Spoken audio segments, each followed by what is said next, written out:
Hey, what's up everyone? In today's video we'll be looking at the Japanese Clavis T20. So as the name suggests, this lock has 20 pins arranged in 3 rows. There are 7 pins on the left side, 7 pins on the top and 6 pins on the right side.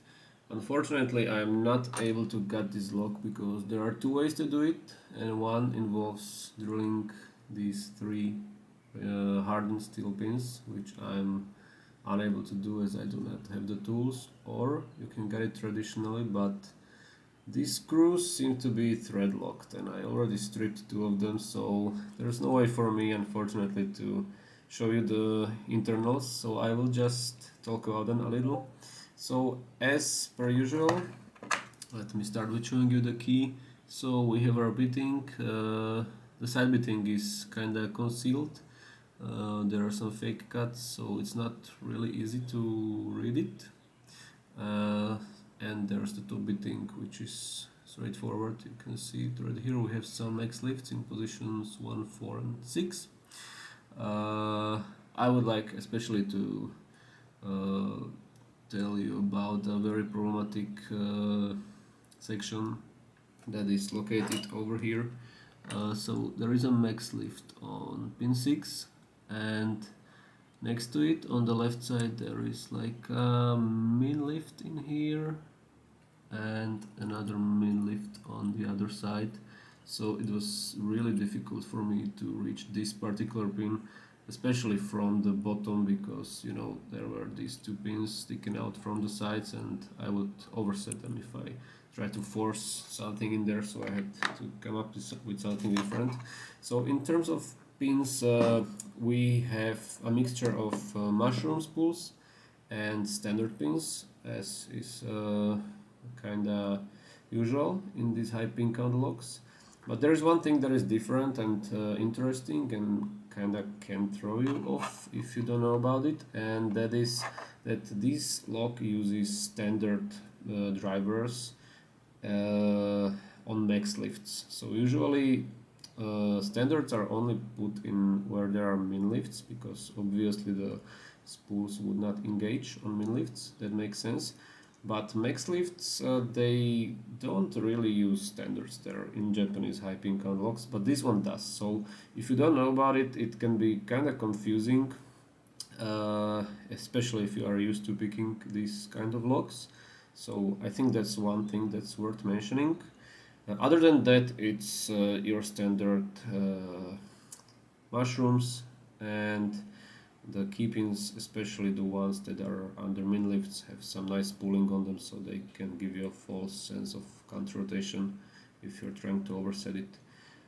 So in terms of picking, so obviously we have a standard, so it's desirable, I guess, to try to set standards first and get a full set, but it's not really set in stone, this binding order.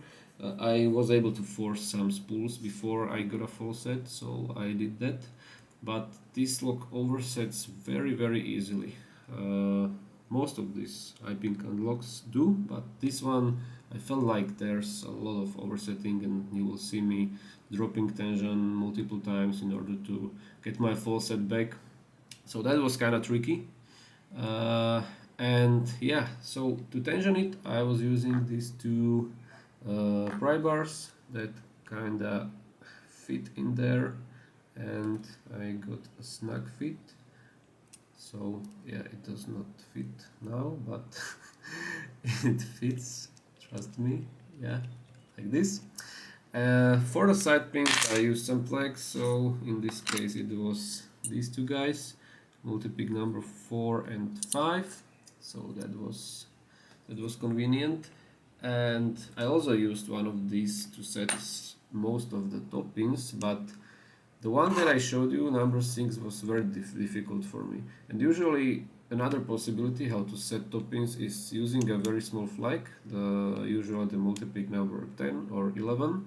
But for some reason, as you can see, this keyway is getting narrower towards the top, and I was not able to manipulate freely inside that narrow space even with the multi-pick 10. So I reached for my trusty old flag that it was like this was my first tool that I ever made, and it was used for, I think I tried to use it for finger pins in a twin combi. It was a failure, but due to the fact how small I made it, I was able to fit it in here, and somehow by a little bit of luck, I guess, I was able to get this number 6 in the end. So this trusty old friend helped me to pick this lock after all. Yeah, so I guess that's all there is to say. Sorry again for not getting it, but yeah, the stripping was kinda unfortunate, and I'm kinda afraid to drill stuff, and I don't have the tools. So if you wanna see the guts, there's of course a Legend of the Samurai video or Monitor Darklist. These guys, they got it, this lock, but I won't do it. So maybe next time. So yeah, I think that's all I wanted to say. So let's go ahead and get this lock picked. All right, here we go. Key works. Let's set up our tension. So these should be nicely wedged in. Okay, get a nice snug fit. Okay, and let's go. So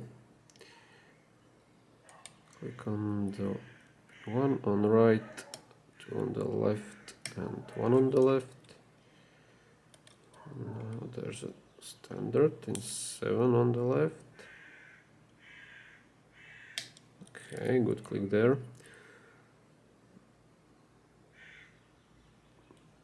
One dropped a little, so I set him back. 3 on the left, level click there.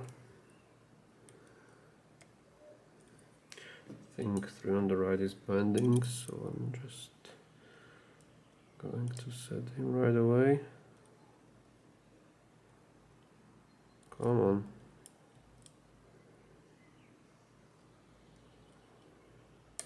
Okay, click there. Click on 2 on the right, and 4 on the right. Okay, 3 on the left is good, 4 on the left is binding. Tiny click, was that enough though?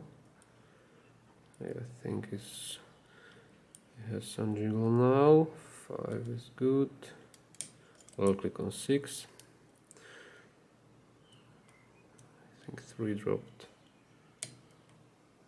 4, I don't think it did. 5, 6. Let's check 7 if it's still up. I think it is. Okay, checking the right side again. 1, 2, 3, 4, all good. 5 not binding yet. 6, it's binding. Okay, that was a little bit weird. Didn't like that feedback. I'll just leave it for now, but I have a bad feeling I overset it. Okay, so checking top, clicks on 2 and 3 and 5. Got a nice full set all of a sudden. 1 is binding. Come on.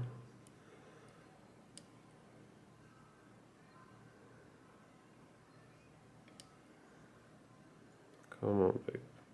Yeah. There he is. Click on 1.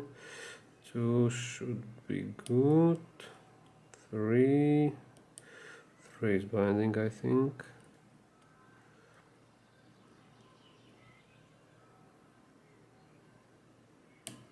Nope, I overset it.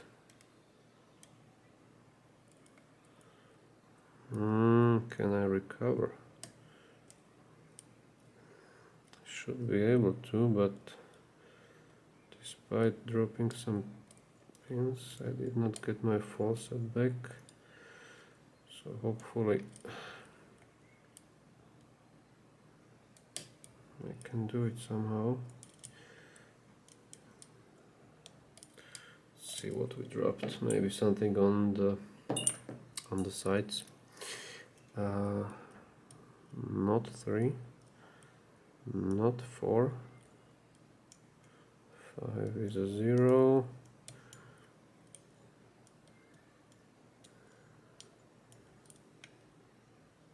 7, nope, not 6, so yeah, that's a little bit of a pickle, right? No, it wasn't 6. Okay,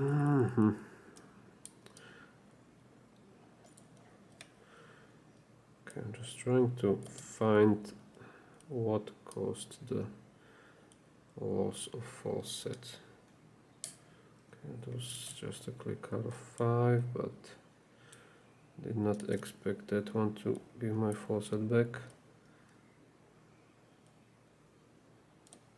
Okay, now I do have it back after touching 3 on the top a little bit. Nice. So I think it's time to bust out this specialized tool. So and hopefully get that pesky max lift on 6 on the top with it. Sometimes it works, sometimes it doesn't, but that's the best I got. So yeah, okay, I made it through somehow with the tool, so that might mean that I said it. I also felt some counter rotation, so it wasn't fake. Okay, got another click from God knows where, as I was forcing that flag in there. Okay, let's check our situation here. I think the left side looks pretty good. Let's check the top or the pins we can comfortably reach at least. 1, 2, 3. Good. Okay, I think 4 might be binding. Okay, said it, but I heard some pins drop as I was setting it. God knows what was it, but I don't think it was anything from the left side. Let's check right side. 1, 2, 3, 4. Good. Or maybe 5 on the right. Let me just make sure I'm actually on it. Yeah, I think 5 on the right is... There's so little space due to this beating. That is... Okay, let's try 5 on the right. Not really, not really. And 6, it's hard to tell with these minimum lifts that are clumped up together. We don't have much room to make the jiggle test right.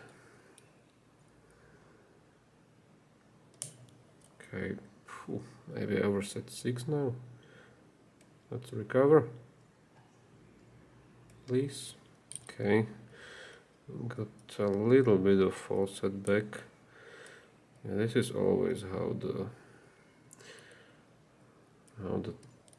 end of picking this log looks like. In my case, it's always hunting for those last binders. It's not easy. Yeah, but it always takes some time and patience. So let's evaluate what we have on the left side.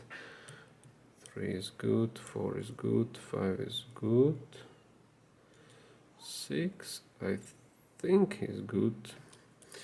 Okay, I think it's time to bust out the magic tool again, right? Maybe it will work its magic somehow again. Maybe counter rotation on 6, I guess. Yeah, see, it works. Magic tool. Like the most crude thing I ever produced. Anyway, we got an open, so that's really nice. I'm kind of happy about this one because it gave me really more trouble than it should have. But yeah, there it is. Thank you for watching, guys. Hope you enjoyed my battle with the Clavis T20. And as always, I will hope to see you again really soon with the next video. See you later. Bye.